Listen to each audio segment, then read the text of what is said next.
The gate didn't groan.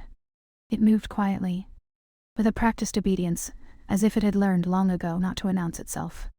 Cadence watched the iron slide back, and felt it then, absurdly, a small resistance rise in her chest. The kind that appears when something in the world complies too easily. Cold lingered in the air. Not sharp. Held. Like a breath that hadn't decided whether to leave. Her gloves were already on. Thin. Pale leather. The papers in her folder were crisp. Too crisp. Still untouched by real hands. She tightened her grip anyway. The strap of her case pressed into her shoulder through the coat. A narrow line of pressure. Petty pain. Useful. It kept her from thinking too far ahead. The driveway curved away into trees that looked more like deliberate architecture than nature, tall, dark, arranged to conceal. The mansion itself didn't rise so much as emerge, stone upon stone, restrained, expensive, refusing ornament. It was the kind of wealth that didn't flirt. Cadence took 3 steps and stopped. Not because she needed to. Because she could feel something. Not the security cameras, those were inevitable. Not the presence of staff, she'd already heard movement, far back, softened by gravel and distance. It was something else. A pressure in the air. A sense of being observed that wasn't hostile, exactly. Just awake. She forced herself to continue, her heels making a muted rhythm that seemed to disappear before it could echo. Somewhere, far above, a window caught a thin slice of gray light. For a second she thought she saw a shape behind the glass, and her body did what it always did when the possibility of being seen arrived. It tightened. Then it recalibrated. Then it softened into the expression she'd practiced. Professional. Neutral. Pleasant. She reached the front steps. The door opened before she raised her hand. The woman who stood there didn't smile right away. That was the first real detail Cadence registered. The absence of it. In her experience, money came with either warmth as performance or coldness as protection. This woman offered neither, at least not immediately. She was simply present, and presence like that had its own kind of authority. She was black. Dark-skinned, glossy as polished onyx under the weak winter light. Her hair was pulled back in a low, precise style that made her face feel even more intentional. Cheekbones like a decision, eyes steady and dark. She wore no visible jewelry besides a thin chain that vanished beneath her collar, as if she'd refused to let even gold interrupt the line of her body. Her coat was long, tailored, the kind of fabric that drank light rather than reflecting it. Nyara Whitmore. Cadence had studied her from photographs, curated, controlled, always at a slight distance. But the living person did something photographs couldn't. She altered the space around her. She made the air feel, deliberate. Cadence's throat tightened. It was not fear. Not admiration. Something more inconvenient. She stepped forward and offered her hand. Whitmore. Cadence Hale.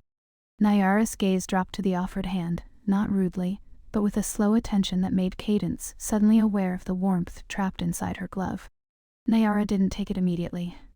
She looked at Cadence's face first, as if confirming something invisible. Then she took the hand. Her grip was firm and brief. Her palm was warm. Cadence felt it through the leather anyway. Nuss. Hale. Nyara's voice was lower than Cadence expected, and softened at the edges, like velvet rubbed the right way. "You're early. I prefer it," Cadence said. Her own voice came out steadier than she felt. "It gives me time to orient myself." Nyara held her gaze a beat too long, as if assessing the word orient, as if deciding whether it was honest. Then she stepped back, allowing Cadence inside. The foyer smelled faintly of something clean and old. Wax. Paper. A kind of floral note Cadence couldn't name, not sweet, not sharp, just lingering, like the memory of perfume after someone has left the room. The floor beneath her boots was stone, cool enough to travel up through the soul. The house was quiet in a way that wasn't emptiness. It was controlled quiet, curated silence, the kind that demanded you lower your voice even if no one asked. Cadence took off her gloves slowly, folding them and slipping them into her pocket. She didn't know why she did it so carefully. Habit. Or instinct. There was an etiquette to entering someone else's guarded world. A woman appeared from the side corridor, older, pale, hair pinned back, eyes polite but watchful. She carried a tray. "Tea?" the woman asked. Her accent was restrained, European without being obvious. "Yes," Cadence said automatically. Nyara didn't speak. She watched as the cup was placed into Cadence's hands, watched the steam curl up and vanish. Cadence brought it to her mouth. The liquid was hot, too hot. She swallowed anyway. Bitter. Metallic at the back of her tongue. A particular kind of black tea that tasted like discipline. Nyara finally moved, walking toward a set of double doors on the left. Cadence followed, her case tapping softly against her leg. As they walked, Cadence let her eyes do what they were trained to do. Notice. Paintings on the walls, not the obvious ones that screamed money, but works chosen with a careful hand. Subtle brushwork. Ancient frames. A sculpture in a niche, slender and pale, its face turned away. Everything spaced so precisely it felt like breathing room. But what struck Cadence most wasn't the art. It was the lack of family. No portraits. No photographs. No evidence of childhood or siblings or weddings. A house full of objects and no visible past. Nyara opened the double doors. The room beyond was a study, but it was also a gallery. Bookshelves climbed the walls in dark wood, filled with volumes that looked lived in, some spines cracked, some pristine. A long table sat in the center with cloth laid over it, and beneath the cloth, the faint shapes of something protected. Light fell through tall windows and muted sheets. Dust moved inside it like slow thought.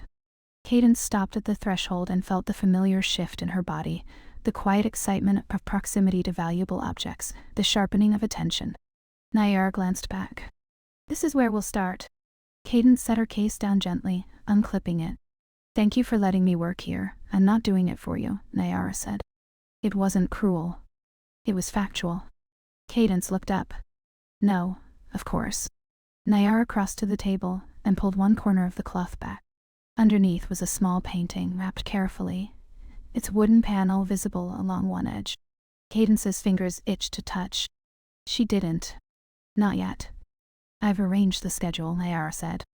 "You'll have access to the main rooms between 9 and 6. Anything beyond that requires approval." Cadence nodded. "That's fair." Nyara's eyes narrowed slightly. "Is it?" Cadence blinked once, caught off guard. Then she let herself breathe. "It's your home. Your collection." Nyara's gaze flickered, briefly, to Cadence's mouth, or maybe Cadence imagined it.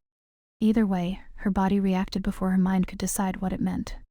A small warmth deep in her abdomen, immediate and unwelcome. "No. Not that. Not here." Cadence moved toward the table and opened her case, laying out tools with methodical precision. Cotton cloth. Soft brushes. A small magnifying lens.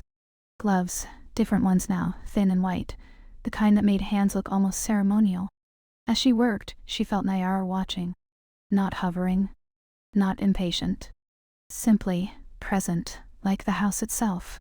Cadence pulled on the white gloves and touched the edge of the painting with her fingertips. The panel was cool. The paint surface slightly raised where age had lifted it. She inhaled. A scent rose up, old oil, faintly sweet, mixed with the dry smell of wood. It hit something inside her. A memory she hadn't asked for. A museum corridor. Years ago. Late evening. The building almost empty. Cadence standing alone in front of a small painting. Too small to be famous. Too quiet to be protected the way it should have been. She'd been a junior then, not yet trusted with anything real, still learning how to disappear into professionalism. She remembered the guard's footsteps far away. And she remembered the feeling. Not desire. Not exactly. A kind of ache. Like standing too close to something you knew you weren't allowed to keep. Cadence steadied her breath and returned to the present. Nyara spoke again. "You've worked for private collections before. Yes, you're used to discretion. Yes, you understand what's at stake." Cadence's gaze remained on the painting, but she felt the question hiding beneath the statement. She chose her words carefully. "I understand what people lose when something becomes public." Silence. When Cadence looked up, Nyara's expression was unreadable. But something had shifted, not softened, not warmed. Just adjusted like a door left slightly less closed. Cadence turned her attention back to the painting. She examined the craquelure under the lens, the pattern of fine cracks that looked like a map of time. The work was delicate. It required patience. It demanded a kind of devotion. Cadence had always been good at devotion when it was professional. That was the lie she told herself. Hours passed without anyone naming them. The house moved quietly around them.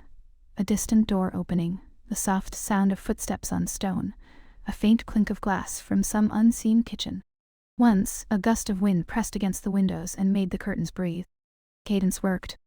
Nayara read in a chair by the window, a book open on her lap, but Cadence could feel her attention shift every time Cadence moved closer to the table's edge, every time her sleeve brushed the cloth.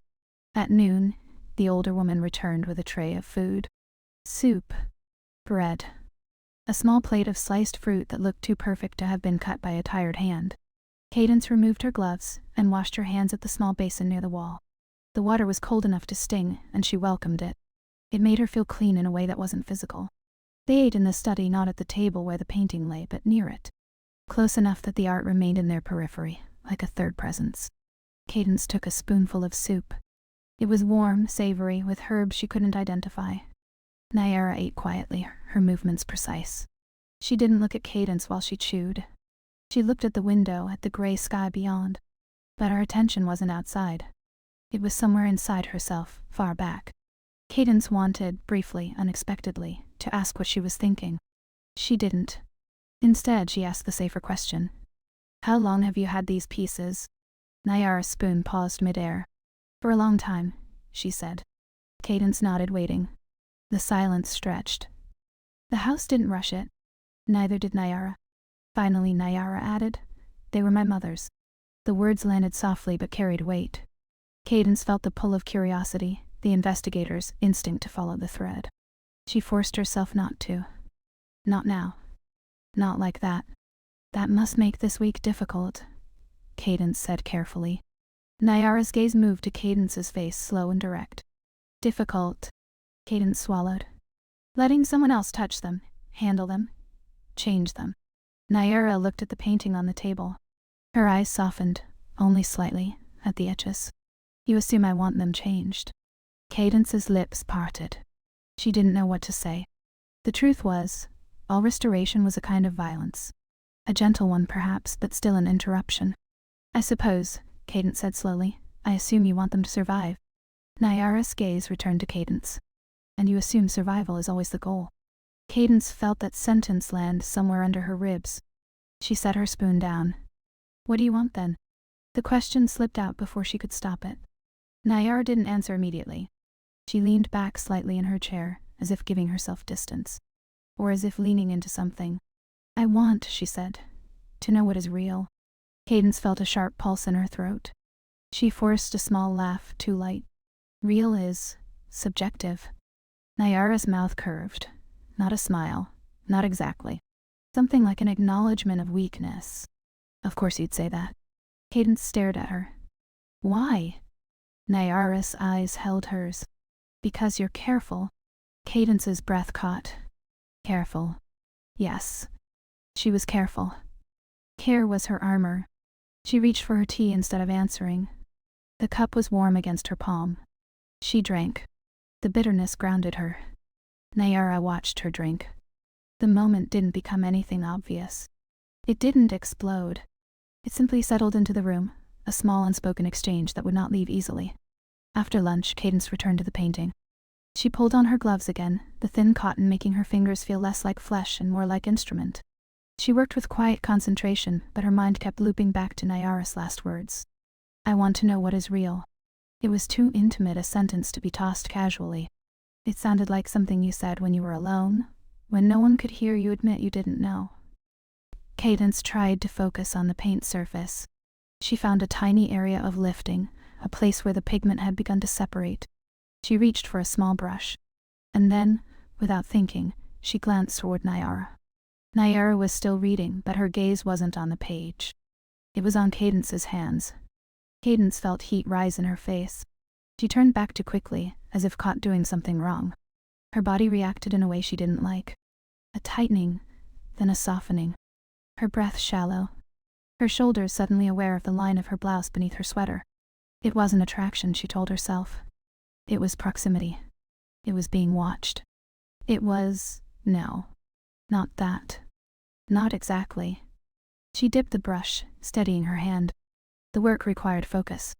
The work demanded she be present. But presence was dangerous, because presence meant noticing small things. Like the way Nyara's sleeves were pushed back just enough to reveal her wrists, smooth, dark skin, a faint scar near the bone. Like the way Nyara's hairline was perfectly tended, yet a single curl had escaped near her ear, softening the severity. Like the way her voice, when she spoke, seemed to travel through the room and touch Cadence's skin before it reached Cadence's ears. Cadence's mind circled these details like an animal circling a boundary it wasn't allowed to cross. She reminded herself of the purpose, the missing work, the stolen painting that had vanished 15 years ago, leaving behind an empty space on a museum wall like a removed tooth. The file had been thin but heavy with implication. Names blurred. Records sealed. A rumor of Russian money, quiet and unstoppable. Cadence had been sent here because there was a connection, subtle, unconfirmed, but enough to justify infiltration. Whitmore. Private collection. Restricted auction. Russian buyers expected. Pieces moved through hands like water through fingers. And somewhere hidden beneath legitimate wealth, something stolen was breathing quietly in darkness. Cadence lifted her gaze again, not to Nyara this time, but to the room. Books. Cabinets. Closed doors. The house was a body. It held secrets the way bodies did, under skin, behind ribs, beneath the smooth surface of what was shown.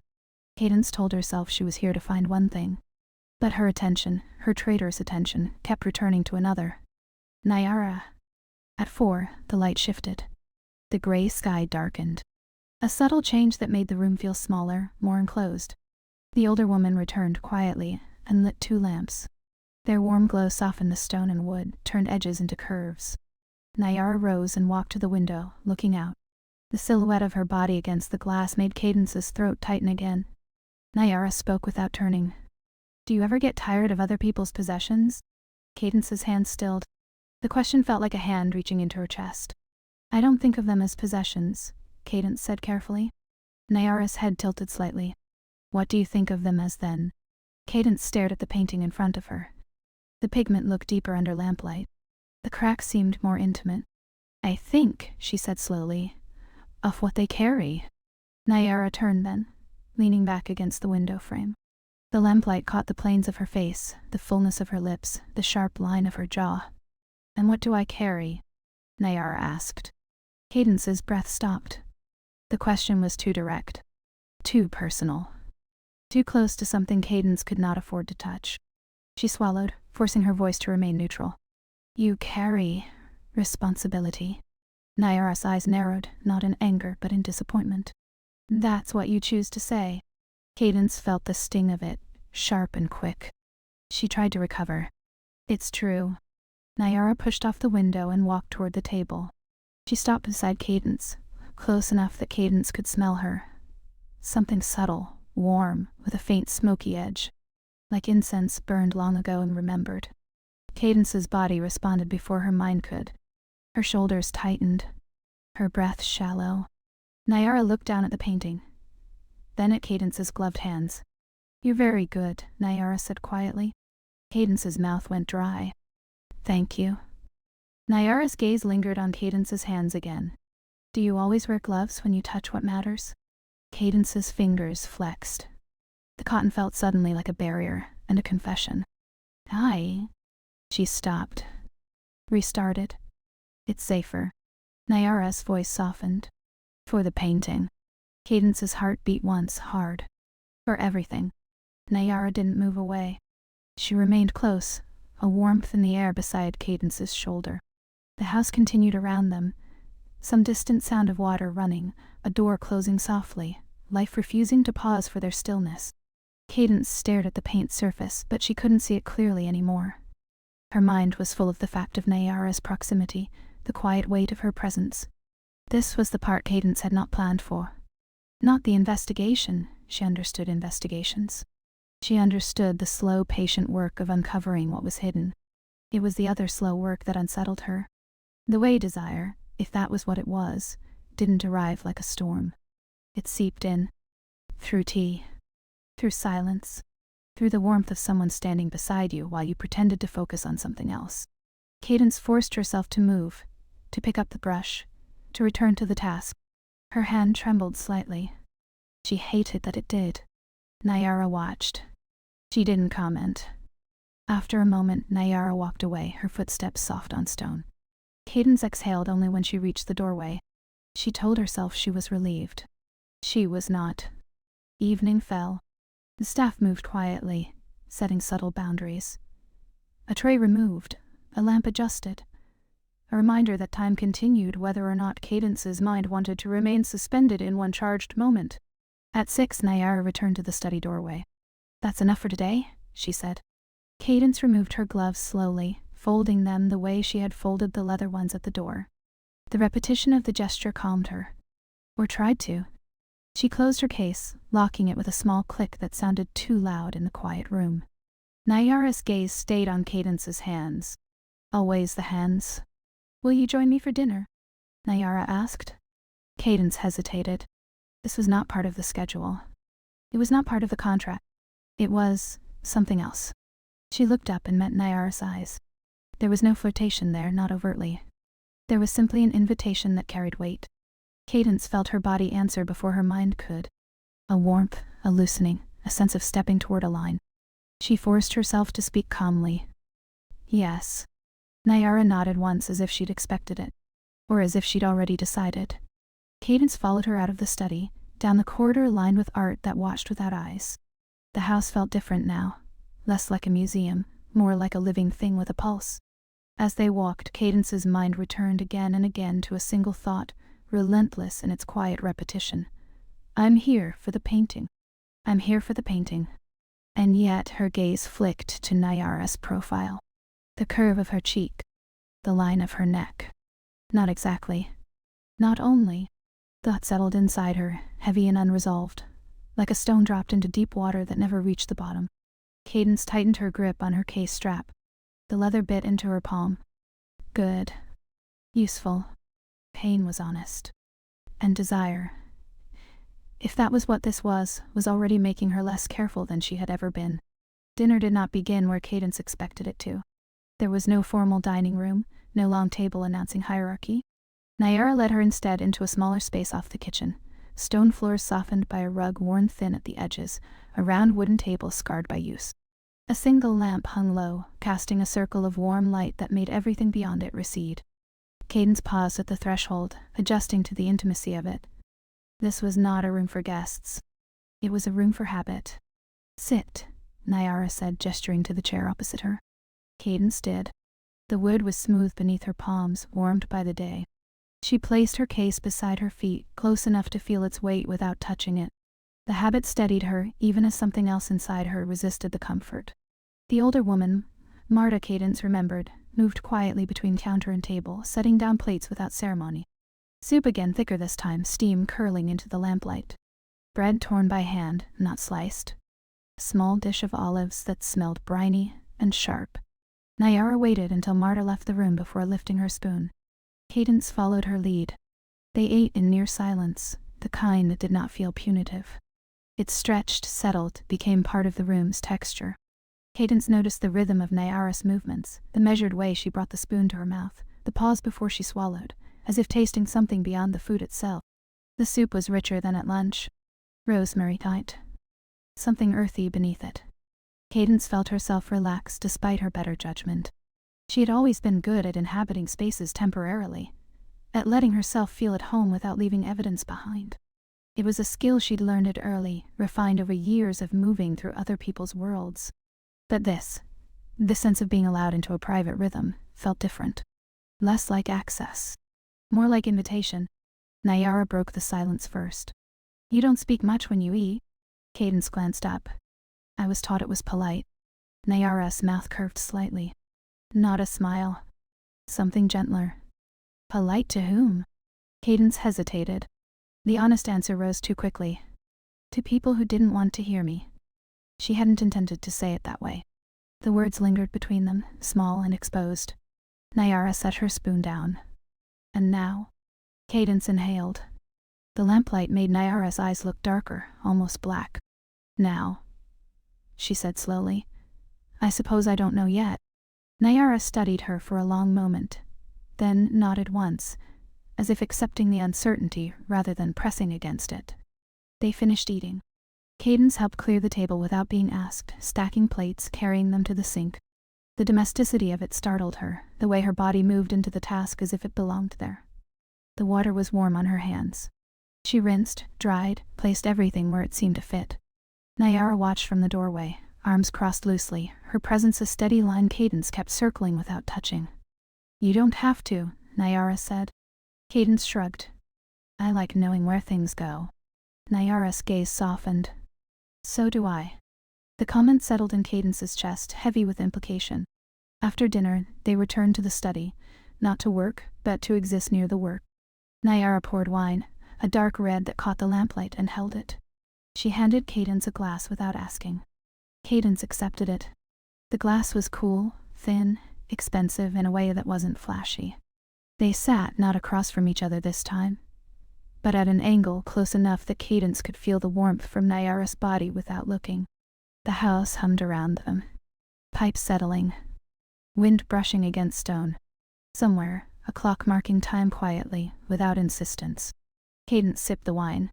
It was dry, complex, left a faint bitterness at the back of her tongue. She liked it. "I'll need access to the east wing tomorrow," she said, breaking the silence carefully. Nayara turned her head slightly. "Why?" Cadence kept her gaze on the painting across the room, its presence a silent witness. "The humidity levels there are more stable. It would be better for the panel work." That was true. Mostly. Nayara considered this. "You're thorough." Cadence smiled faintly. "I try to be." Nayara leaned back in her chair, crossing one leg over the other. The movement drew Cadence's attention despite her effort to keep it neutral.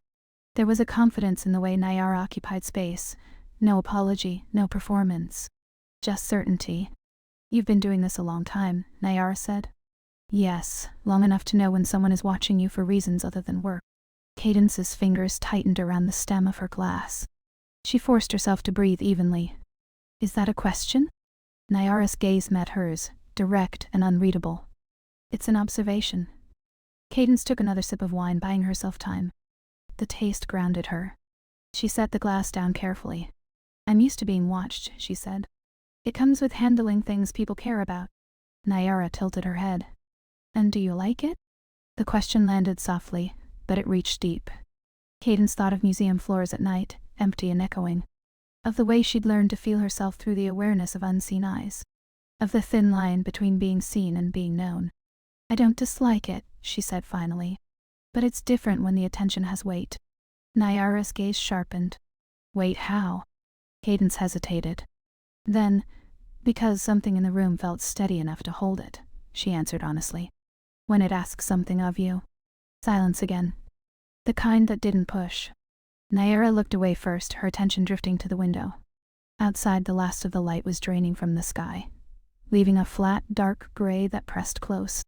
"My mother used to say," Nayara said quietly, "that attention is never neutral. It always wants something." Cadence watched her profile, the curve of her jaw catching the lamplight. "Did you believe her?" Nayara's lips pressed together briefly. "I learned to." The admission hung between them, fragile and real. They sat like that for a while, the wine untouched, the painting across the room absorbing the quiet. Cadence felt the pull of fatigue, not physical, but emotional. The strain of holding herself in place, of balancing truth and omission. Eventually Nayara stood. "You should rest. Tomorrow will be long." Cadence rose as well, her body protesting slightly from hours of stillness. "Yes."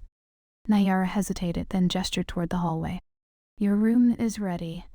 They walked together through the house, their footsteps echoing softly on stone. Cadence noticed details she'd missed earlier. A small crack in the wall near the stairs, a painting hung slightly lower than the others, a rug worn thin in one particular path. Evidence of living. Nayara stopped at a door halfway down the corridor. She opened it, revealing a room that felt unexpectedly personal. A bed with crisp white linens. A desk by the window. A single painting on the wall. Abstract, dark, intense. "This was my study," Nayara said.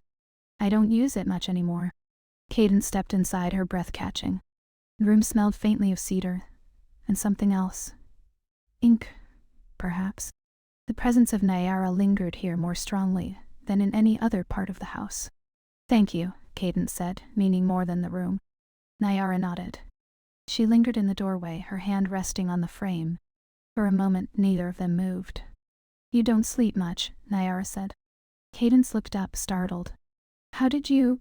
I can hear it, Nyara said simply. The house carries sound. Cadence felt exposed in a way she hadn't anticipated. She offered a small, self-conscious smile. Occupational hazard. Nyara's gaze softened. Try tonight. The words felt like permission. Nyara stepped back, closing the door gently behind her. The click of the latch sounded louder than it should have. Cadence stood alone in the room, her heart beating a little too fast. She set her case down by the desk, then sat on the edge of the bed. Mattress dipped beneath her weight, unfamiliar but welcoming. She ran a hand over the linen, the fabric cool and smooth. Her mind replayed the evening in fragments, the lamplight, Nyara's voice, the way silence had stretched without breaking, the way her own body had responded to proximity, to attention, to the subtle pull of something she didn't yet have a name for. She lay back, staring at the ceiling. Sleep did not come easily.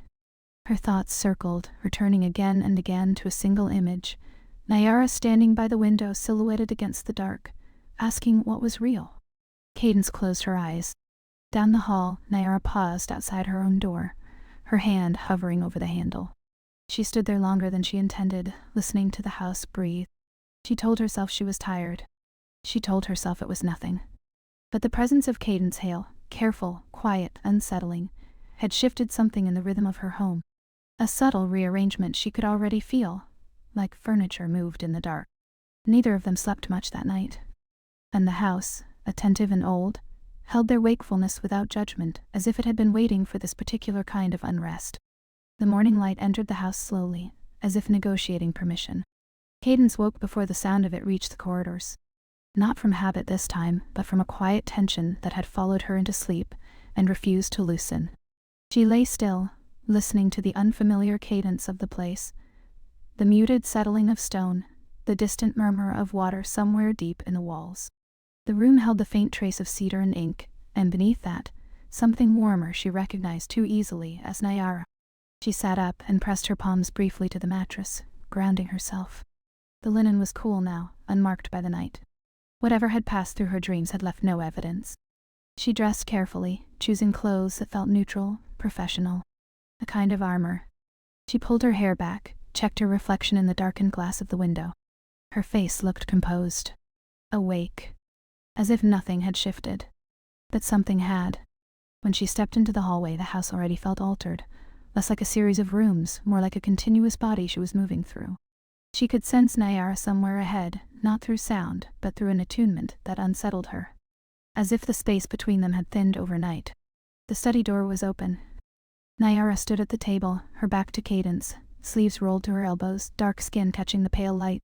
She was holding one of the cloths, folding it with care. The painting lay covered again, its presence implied rather than displayed. Cadence paused in the doorway, watching. There was something in the way Nyara moved this morning, less guarded perhaps, or more tired.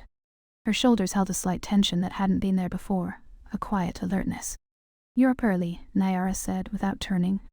Cadence felt a small flicker of relief at being acknowledged without being seen. "I usually am." Nyara nodded, still not looking at her. "Coffee?" "Yes, please." They moved into the kitchen together, a choreography already forming between them without conscious agreement. Nyara reached for cups. Cadence filled the kettle. Their movements overlapped, not colliding but close enough that Cadence felt the warmth of Nyara's arm when she passed behind her. The coffee was strong and dark, bitter in a way that felt deliberate. They stood at the counter, not sitting, as if neither wanted to commit to stillness yet. "You didn't sleep," Nyara said quietly. Cadence considered denying it. Instead, she took a sip and let the bitterness settle. "Neither did you." Nyara's mouth curved faintly. "The house gets loud at night." Cadence glanced at her. "Does it?" "Only when something is unsettled." The word lingered. Cadence felt it land somewhere low in her chest. They drank in silence for a while. Outside, a bird called once, sharp and brief. Somewhere deeper in the house, a door closed softly. Nyara set her cup down first. "You wanted access to the east wing." Cadence nodded. "Yes." Nyara gestured toward the corridor. Then let's not waste the morning. The east wing was cooler than the rest of the house, its windows narrower, its walls thicker. The air carried a faint mineral scent, damp stone and age. Cadence felt her focus sharpen as they walked, the familiar narrowing of attention that came with entering a space where she needed to observe without being observed. Nyara unlocked a door and stepped aside. Inside, the room was long and narrow, lined with cabinets and shelves. Several pieces lay wrapped, waiting. The light here was softer, filtered through high windows that kept the sun at a distance. Cadence set down her case and began her work, the ritual calming her. She moved with care, unwrapping, examining, documenting. Nyara remained close, not interfering, her presence steady. Time stretched. At some point, Cadence became aware of how close Nyara was standing. Close enough that their sleeves brushed when Cadence shifted. Close enough that Cadence could feel the warmth radiating from her, a subtle counterpoint to the cool air. She adjusted her stance slightly, creating space. Nyara noticed. She did not move away. "Is this one fragile?" Nyara asked, nodding toward a small sculpture. "Yes," Cadence said. "More than it looks." Nyara leaned closer, her shoulder nearly touching Cadence's.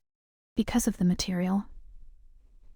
"Because of the history," Cadence replied before she could stop herself. Nyara's breath brushed Cadence's cheek as she exhaled. "You think history makes things breakable?" Cadence swallowed. "I think it leaves fault lines." They stood like that, suspended, the room holding its breath with them. Cadence could feel her own heartbeat too loud in her ears. She focused on the object in her hands, the texture grounding her. Nyara straightened first, stepping back just enough to release the pressure. The absence of her warmth was almost startling. "Show me," Nyara said, gesturing toward the sculpture. Cadence did. She explained the fractures, the places where time had stressed the form. Her voice was steady again, professional. She hated the relief that brought. They worked through the morning. At noon they paused for lunch, simple, quiet, taken standing by the window. The routine of it eased something in Cadence, even as the undercurrent remained. Afterward, as Nyara stepped away to take a call, her voice low, clipped, speaking in a language Cadence didn't recognize, Cadence found herself alone in the room.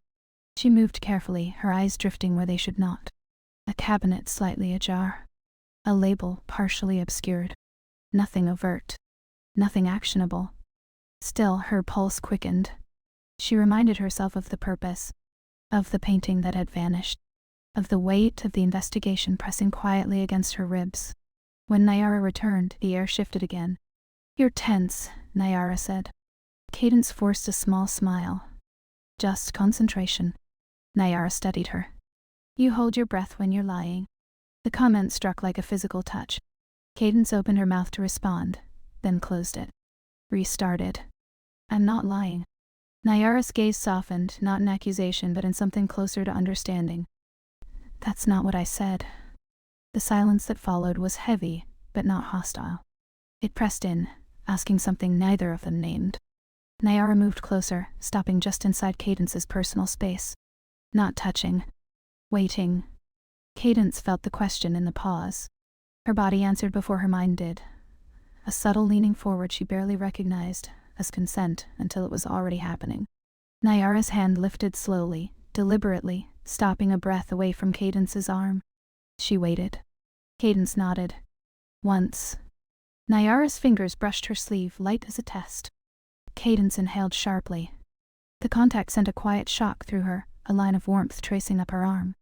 Nyara withdrew her hand almost immediately. "I don't want to assume," she said quietly. Cadence met her gaze. Her voice came out softer than she intended. "You're not." The space between them felt charged now, alive with possibility. Nyara leaned in, not quickly, not decisively. She gave Cadence time to pull away. Cadence didn't. Their mouths met gently, almost tentatively. The kiss was brief, restrained, more question than an answer. Cadence felt the warmth of Nyara's lips, the softness, the unmistakable presence of another body choosing proximity. Then Nyara pulled back. Cadence's breath came shallow, her senses heightened. The room seemed brighter, sharper. Every sound too loud. Nyara's eyes searched her face. "We should stop." Cadence nodded, even as her body protested the loss of contact. "Yes." They stood there, the aftermath of the crossing settling around them. Cadence's skin hummed where Nyara had touched her. The taste of her lingered, faint and grounding. Neither moved for a long moment. Finally, Nyara stepped back, creating distance. This complicates things. Cadence let out a breath she hadn't realized she'd been holding. It already had. Nyara's mouth curved, not amused. You should go. Cadence hesitated. Then she gathered her things, her movement slower now, as if underwater. She paused at the door, turning back. I didn't plan for this, she said quietly. Nyara's gaze held hers. Neither did I. The honesty in it undid something in Cadence. She nodded once and left the room, the echo of her footsteps sounding too final. As she walked back toward her room, the house felt different again, more intimate, more dangerous. She pressed a hand briefly to her mouth, grounding herself in the physical reality of what had happened. The investigation receded, momentarily eclipsed by the weight of the choice she'd made without thinking. Behind her, in the east wing, Nyara remained standing alone, the cool air settling back into place. She touched her fingers lightly to her own lips, then let her hand fall. The kiss had been restrained. Its consequences would not be. The next morning, the house behaved as if nothing had happened. That was the first cruelty of it. Cadence woke to the same pale light, the same cedar and ink air, the same quiet that carried every small sound like it mattered.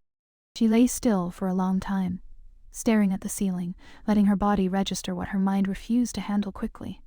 The brief pressure of Nyara's mouth against hers, the controlled withdrawal, the way the room had sharpened around them afterward. It hadn't been dramatic. It hadn't been messy. It had been worse than that. It had been precise. Cadence got out of bed and dressed with the same careful neutrality as before, but her hands were not as steady. A sleeve buttoned twice, then unbuttoned. A breath held too long. She stood at the sink and watched the water run until the sound became a kind of punishment she could endure. When she stepped into the corridor, she listened first. Not for danger. For Nyara. The study door was closed. So was the kitchen. The house felt slightly colder, as if it had pulled back from her. Cadence went down anyway. In the kitchen, Marta moved around the room like an apparition, setting out plates without meeting Cadence's gaze. Coffee steamed in a pot. Bread sat beneath a cloth. There was a bowl of fruit and a small jar of honey that caught the light like amber. Nyara sat at the table with a newspaper folded neatly in front of her, though she wasn't reading it. Her hands rested on either side of the paper, palms down, fingers relaxed. She wore a dark sweater, her hair pulled back again, her face composed in a way that didn't feel like calm. It felt like containment. Cadence paused, uncertain. Nyara didn't look up right away. Good morning, Cadence said softly. Nyara's eyes lifted. They were steady. They were not warm. Morning, Nyara replied. The word landed without invitation. Cadence sat in the chair opposite her. The distance felt deliberate. Marta poured coffee into Cadence's cup and left without a sound. Cadence reached for the cup, letting the warmth steady her palms. She took a sip. Bitter. Familiar. The taste hit her like a reminder of who she was supposed to be in this house.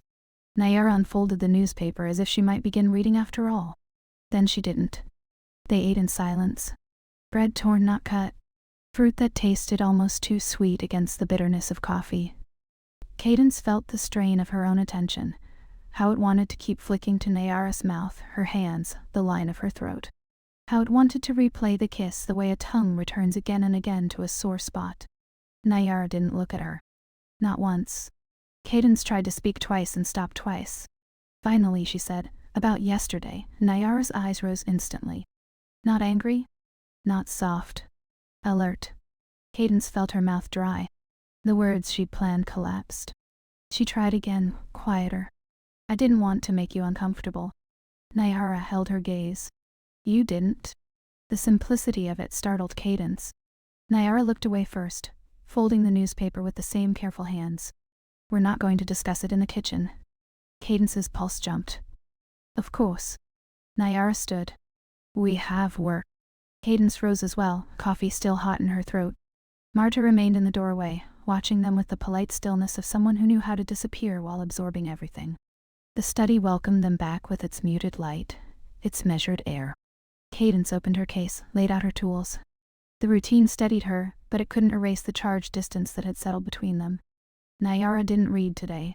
She moved through the room with quiet purpose, checking the cloths, reviewing lists, making calls in that low voice Cadence had heard yesterday, clipped, controlled, carrying the faintest edge of impatience. The auction was close. Time was tightening around them. Cadence worked. Focused. Careful. Too careful. She found herself holding her breath again and forcing herself to exhale slowly, deliberately, as if breath were something she had to earn in this house. By late morning, Nyara stopped near the table. She watched Cadence's hands for a long time before speaking. "You're tense," Nyara said. Cadence didn't look up. "I'm concentrating."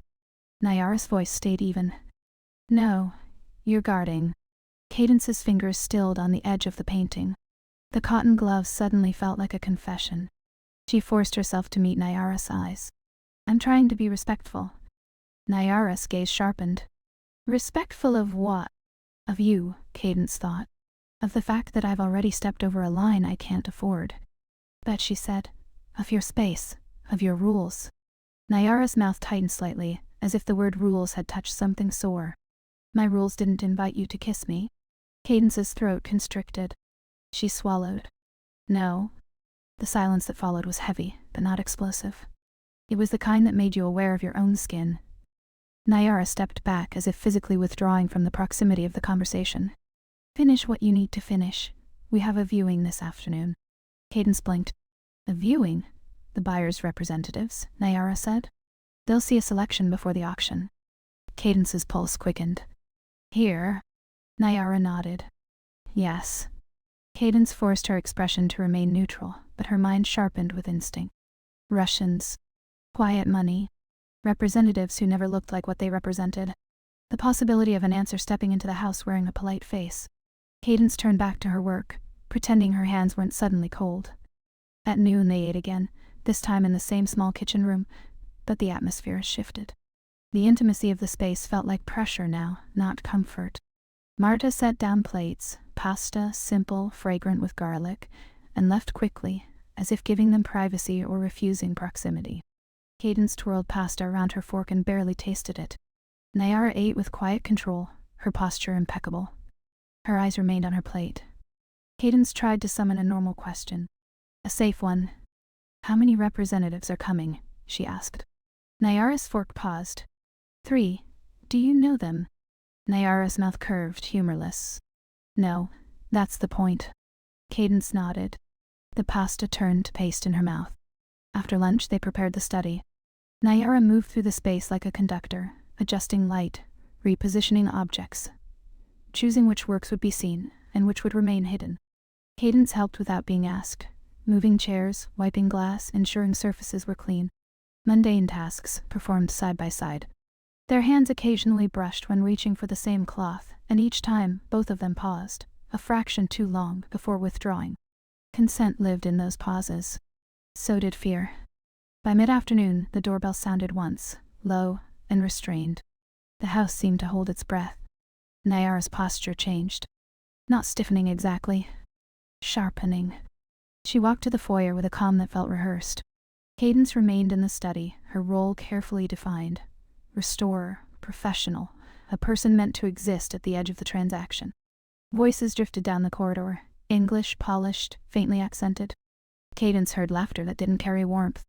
Then footsteps approached. 3 people entered the study behind Nyara. A man in an immaculate dark coat, his hair silver and slicked back. A woman with pale blonde hair and eyes like glass. And another man, younger, quiet, carrying a tablet. They looked around the room with practiced appreciation. Their attention moved over the art, the furniture, the controlled wealth, as if scanning inventory rather than inhabiting beauty. The silver-haired man smiled at Nyara. Whitmore. Always a pleasure."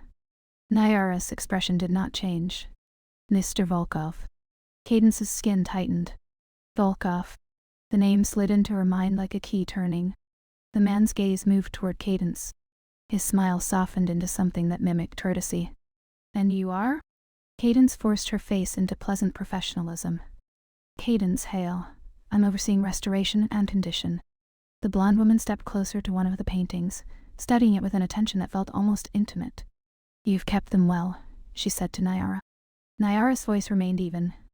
"I don't keep what I can't protect." Cadence watched the interaction carefully. Not openly. Just enough. The younger man with the tablet spoke quietly in Russian. The words blurred, but Cadence caught one. Original. Another. Provenance.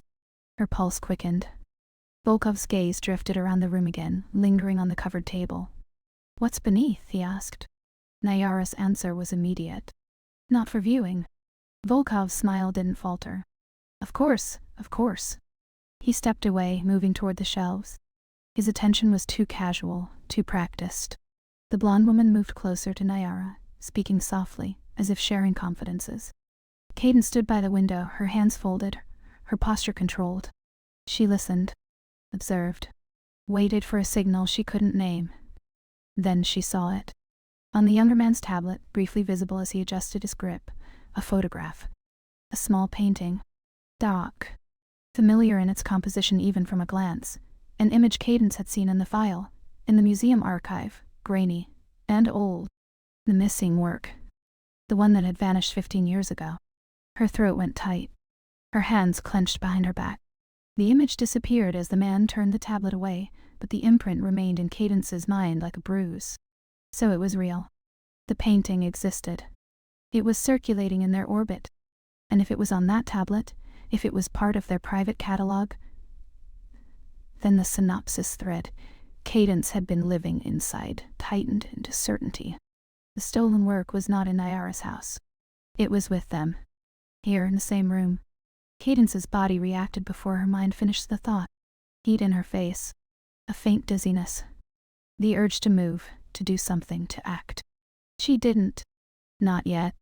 The viewing ended with polite words and subtle threats disguised as compliments. Volkov thanked Nayara for her time. The blonde woman's eyes lingered on Nayara a moment too long, as if evaluating her not as a person but as a vault. Then they were gone. The door closed softly behind them. The house exhaled. Cadence remained by the window, her breath shallow. Her mind was racing now, but her body was still, as if moving would break something. Nayara stood in the center of the study, her shoulders lowered slightly, as though she'd been carrying weight that had now been set down. Volkov, Cadence said before she could stop herself. Nayara's head turned.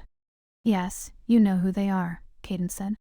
Nayara's eyes narrowed. Of course. Cadence swallowed. And you still invited them here. Nayara's voice turned colder. You're not here to question my guests. Cadence felt the sting. She forced herself to breathe. I'm sorry. That wasn't... Nayara stepped closer, her gaze sharp. What are you here for, Miss Hale? The question landed like a blade. Cadence's pulse hammered. The truth pressed against her throat, demanding release. But it wasn't time. Not yet. Not in the open air of the study, not with the house listening, not with Marta's footsteps faint in the corridor. Cadence forced her voice into steadiness. To do my job. Nayara's eyes held hers for a long moment. Then, quietly, she said, No. Cadence went still. Nayara's voice softened, but only slightly. You're here for something else. I can feel it. Cadence's mouth went dry. She tried to speak. Failed. Restarted. You're imagining. Nayara's expression tightened. Don't. The word cut cleanly. Cadence stood with the weight of her case at her side, the weight of the file in her mind, the weight of the kiss on her mouth, like a ghost. She had never felt so carefully trapped. Nayara walked to the window, staring out into the gray, late afternoon, as if it could offer her an answer. When she spoke again, her voice was quieter. You have a way of being present that doesn't feel honest, Nayara said. Cadence's chest tightened. I've been honest with you. Nayara turned sharply. About what? Cadence's breath caught. She looked away, unable to hold Nayara's gaze and the lie at the same time. The silence that followed was long. The kind that made the room feel like it was shrinking. Cadence could hear her own heartbeat. She could hear the faint creak of the house settling. She could hear, somewhere in the distance, the sound of Marta moving, life continuing without waiting for them to decide what to do with each other.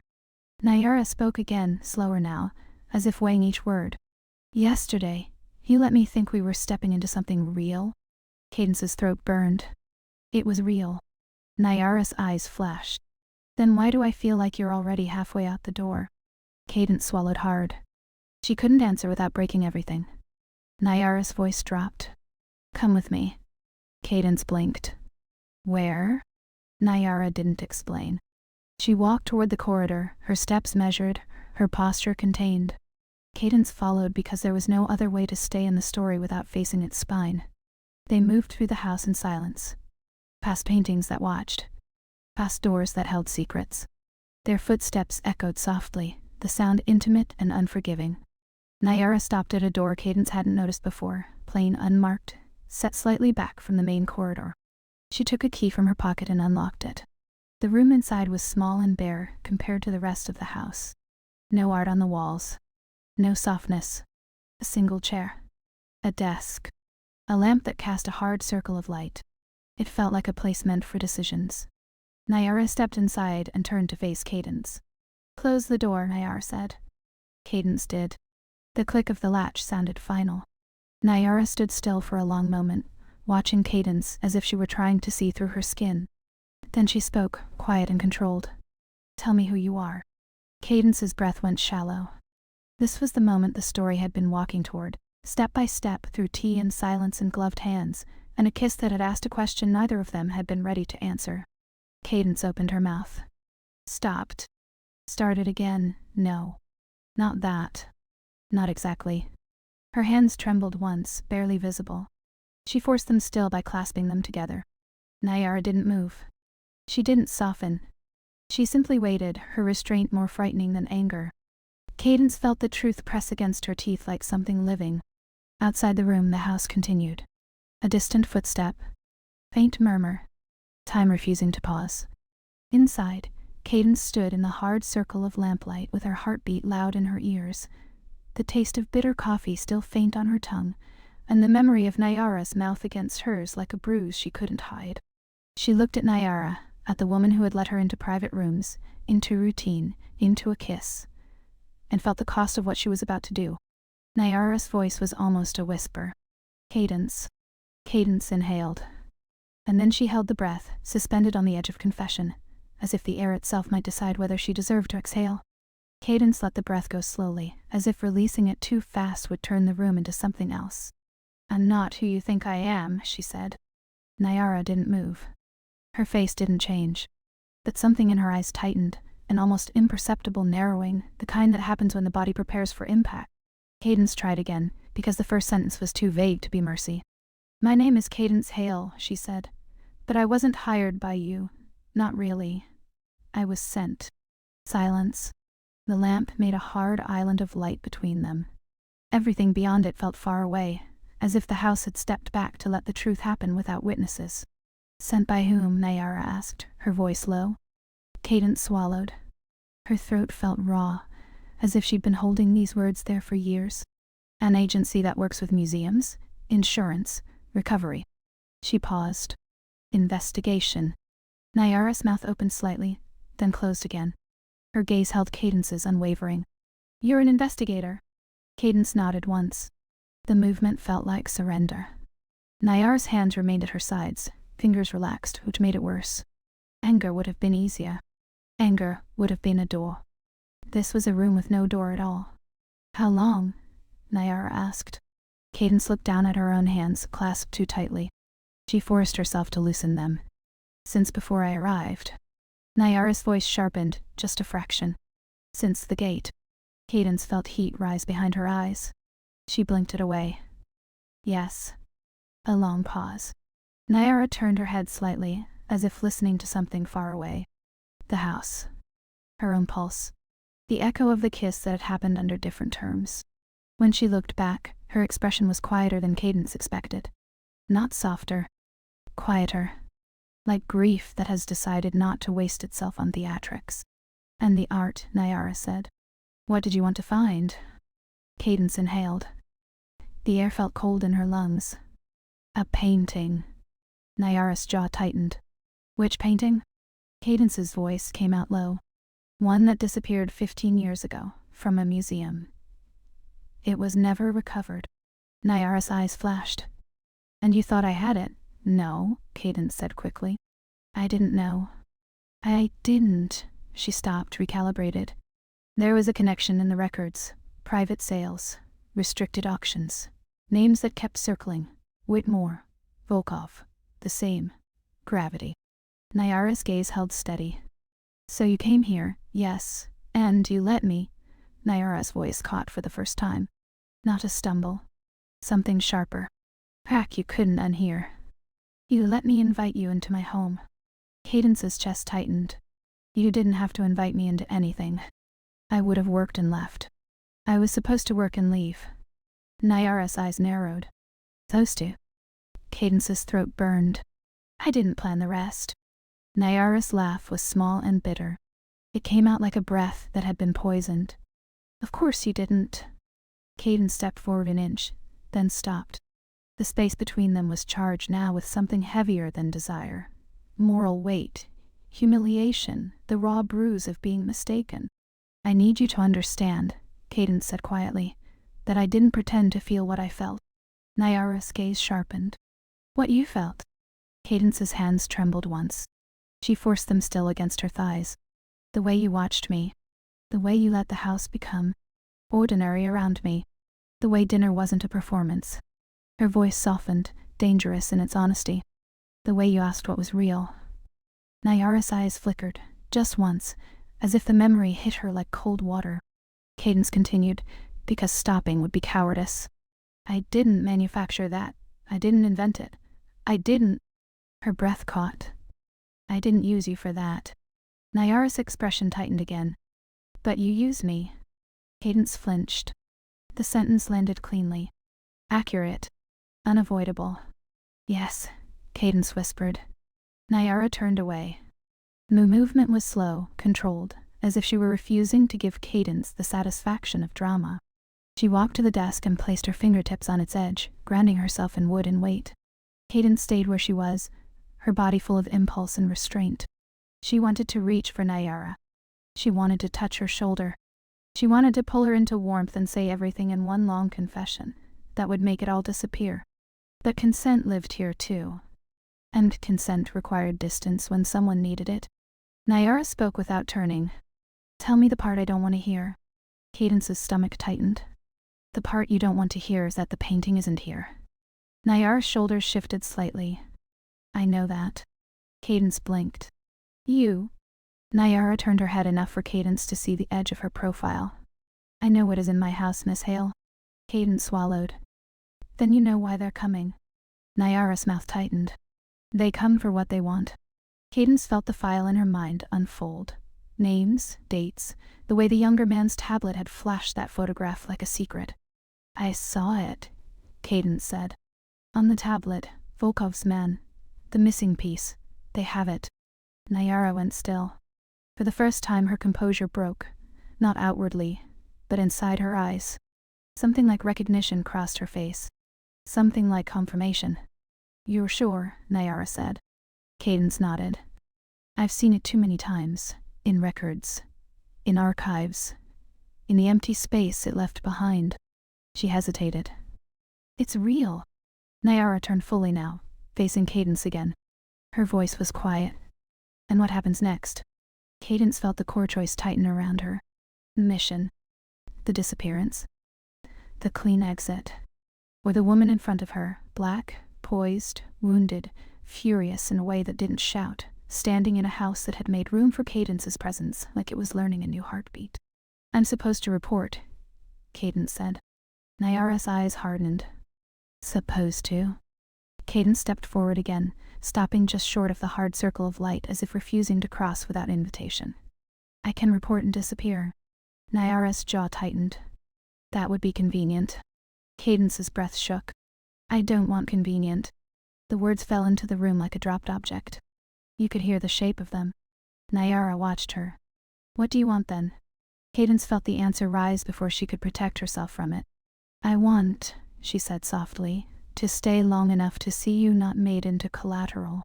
Nyara's gaze narrowed. Collateral. Cadence nodded. They're not just buying art. They're buying control. They want leverage. If you resist, they'll punish you in ways that look like accidents. Like bad luck. Like reputation. Nyara's expression tightened. You're very certain. Cadence's voice turned low. I've seen it, Silence again. The outside world drifted faintly into the room, a distant step, the soft clink of something being set down, the house continuing. Nyara's voice was almost a whisper now. And what about me? Cadence looked at her. Really looked. What about you? Nyara's eyes held hers. You let me think. Her voice broke again, smaller this time. You let me want you. Cadence's throat tightened. I didn't let you. You chose. I chose too. Nyara's expression hardened instantly, defensive. Did you? Cadence felt the question carve into her. She could lie again. So easily. She could soften it, polish it, make it survivable. But the story, her own life, had reached an irreversible point. She couldn't return to the old version of herself, even if she wanted to. Yes, Cadence said. I chose. Nyara stared at her for a long time. Then she said, quiet and lethal, then choose now. Cadence's breath caught. Nyara continued. Tell me what you're going to do, and don't dress it up. Cadence's hands went cold. She forced herself to speak clearly. I will report the location of the stolen work to the recovery team. Nyara's face didn't change. Only her eyes shifted, closing slightly, as if bracing for the rest. And, Cadence added, the word almost painful, I will not leave you alone with them. Nyara's gaze flickered.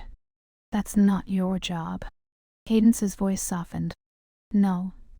Nyara's eyes searched Cadence's face, as if trying to find the lie. Why? Cadence's mouth went dry. She swallowed and told the truth with no ornament. Because I want you, she said quietly. And because I don't want you to pay for wanting me. Nyara's breath caught just a faint shift in her chest. She looked away again, but this time the movement wasn't withdrawal. It was recalibration, as if her body needed a moment to contain the impact. When she spoke, her voice was low. You don't get to want me after using me. Cadence nodded. I know. Nyara turned back. And you don't get to protect me as penance. Cadence swallowed. I know. Nyara's gaze held hers, like a blade, held still. Then what do you get? Cadence's heart beat once hard. I don't know. She paused. Maybe nothing, but I'm still here. The honesty, bare, unpolished, filled the room with a strange stillness. Nyara stared at her. Then slowly, she walked past Cadence to the door and opened it. The corridor beyond was dimmer, softer, less interrogative. Come, Nyara said. Cadence hesitated. Then she followed. They moved through the house without speaking, the silence between them no longer intimate. Now it was charged with consequence. In the kitchen, Marta looked up as they passed. Her gaze flicked between them, quick and knowing, then returned to her task as if she'd learned long ago that the house held secrets more important than curiosity. Nyara led Cadence back to the study. The covered table sat like a sleeping animal. Nyara stopped beside it, her fingers resting briefly on the cloth. An unconscious gesture Cadence had seen her do before. The way you touch what steadies you. Cadence found her phone in her pocket and stepped away, closer to the window, giving Nyara space. Her hands shook slightly as she typed. A message. A location. A name. Not everything. Not yet. She sent it. The small vibration of confirmation felt like a verdict. Cadence lowered the phone and stared out at the gray sky, waiting for the feeling of relief that should have come with completing a mission. It didn't come. Instead, she felt hollow. Behind her, Nyara's voice arrived quietly. So that's it. Cadence turned. No. Nyara's eyes were dark, unreadable. You sent it. Yes, Cadence said. Because the painting deserves to be returned. Nyara's mouth tightened. And I deserve what? The question landed soft and devastating. Cadence's throat tightened. She didn't answer quickly. She let the silence exist, because rushing would be another form of manipulation. When she spoke, her voice was low. You deserve the truth. She paused. And you deserve to hate me if you need to. Nyara stared at her. Do you want me to hate you? Cadence's breath caught. No. Nyara's gaze sharpened. Then what do you want? Cadence stepped forward slowly, stopping well short of Nyara. She let her hands remain visible at her sides, open, a quiet signal of restraint. I want, she said, to be allowed to stay in your presence long enough to earn back what I broke. Nyara's eyes flickered downward, to Cadence's hands, to the visible absence of any attempt to touch. Then back to Cadence's face. "And if I don't allow it," Nyara said. Cadence held her gaze. "Then I will still do what I can to keep you safe, and I will leave when you tell me to." Nyara's expression tightened, almost pained. "You say safety like it's simple." Cadence shook her head. "It isn't." Silence stretched. The house continued around it, a faint clink, a distant footstep, time passing like water. Nyara's voice was softer when it returned. "Tell me something real." Cadence felt her chest tighten. "I've been telling you real things." Nyara's gaze remained steady. "Tell me something that costs you." Cadence's mouth went dry. She could give a confession about her past. A safe intimacy. A story to distract. But Nyara wasn't asking for distraction. Cadence swallowed and spoke the truth that made her feel exposed. "I didn't know I could be touched by someone like you," she said quietly. "Not physically." She inhaled. "I mean, by your attention, your restraint, the way you don't need to perform to be powerful." Nyara's eyes flickered, almost imperceptible. Cadence continued, voice low. "I've been trained to treat closeness like a tool, to use it, to endure it, to compartmentalize it." She paused, the words thick. "And then you stood beside me while I was working, and the world didn't feel like a job anymore." Nyara's breath shifted. A faint inhale. Cadence's voice softened. "That terrified me." Nyara stared at her for a long moment. Then she looked away, as if the intimacy of the confession was too bright. When she spoke again, her voice was quiet. "You kissed me." Cadence nodded. "Yes." Nyara's eyes returned to Cadence. "Do you want to do it again?" The question was plain. No games. No softness to hide behind. Cadence's breath caught. She didn't move closer. She didn't reach out. She let consent remain visible. "Yes," Cadence said softly. "But only if you want it. Only if it doesn't feel like I'm taking something." Nyara watched her for a long beat. Then she stepped forward. Not fast. Not hesitating. When she stopped in front of Cadence, the warmth of her body filled the space between them. Nyara lifted her hands slowly, stopping just before Cadence's cheek. She waited. Cadence nodded once. Nyara's fingers touched her face. Warm. Steady. The contact so gentle it almost felt like grief. Cadence's eyes closed involuntarily, her breath shuddering as if her body recognized something it had been missing. Nyara's mouth met hers again. This kiss was not a question. It was a decision. It deepened slowly with restraint, with clear pauses where either could pull away. Cadence didn't. Nyara didn't. The warmth between them gathered, then steadied, then became something quieter and more enduring than urgency. When Nyara pulled back, she kept her forehead close to Cadence's for a moment, their breath mingling. "I don't forgive you," Nyara whispered. Cadence's chest tightened. "I know." Nyara's voice was soft, almost rough. "And I still want you." Cadence's throat burned. "I want you too." Nyara stepped back first, breaking the proximity before it could become a kind of escape. Her composure returned like a coat pulled on over bare skin. "We're going to the auction," Nyara said. Cadence blinked. "Nyara." Nyara's gaze cut through her. "No, listen." She gestured toward the covered table, toward the house, toward the invisible web of power. "They think this is a transaction. They think I'm a door they can open. They are wrong." Cadence's pulse quickened. It could be dangerous. Nyara's mouth curved, humorless. "It's already dangerous. That's what you brought into my house." The words stung because they were true. Nyara continued, voice low. "You said the painting is with them. If you're telling the truth, then the truth has to exist somewhere outside your mouth. It has to be seen." Cadence nodded slowly. "I can get you seen without turning you into spectacle." Nyara's gaze held hers. "Good, because I will not be handled." Quiet pause. Then Nyara turned away, walking to the window. "Go rest," she said softer now. "You look like you haven't eaten in days." Cadence blinked, startled by the return of mundane care. "I ate." Nyara's voice came without turning. "Not properly." Cadence hesitated, then moved toward the kitchen. Marta was there, already pulling bread from a drawer, as if she'd been listening and decided care was required. Cadence found herself standing beside the counter, cutting slices, Tasting soup, Marta reheated, letting ordinary warmth return to her body. Nayara entered the kitchen a few minutes later, silent. She didn't sit immediately. She stood near the doorway watching Cadence's hands. Always the hands.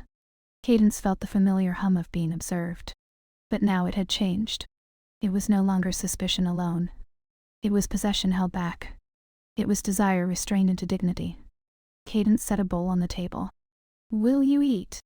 Nayara paused. Then she sat. They ate slowly, not talking much, letting the food anchor them in the present, letting the house hold them without demanding they resolve the mess. After, Cadence washed the dishes.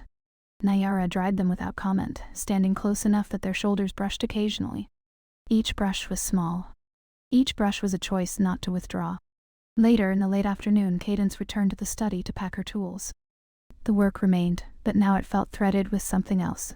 Consequence, intimacy, the quiet fact that she was no longer acting alone.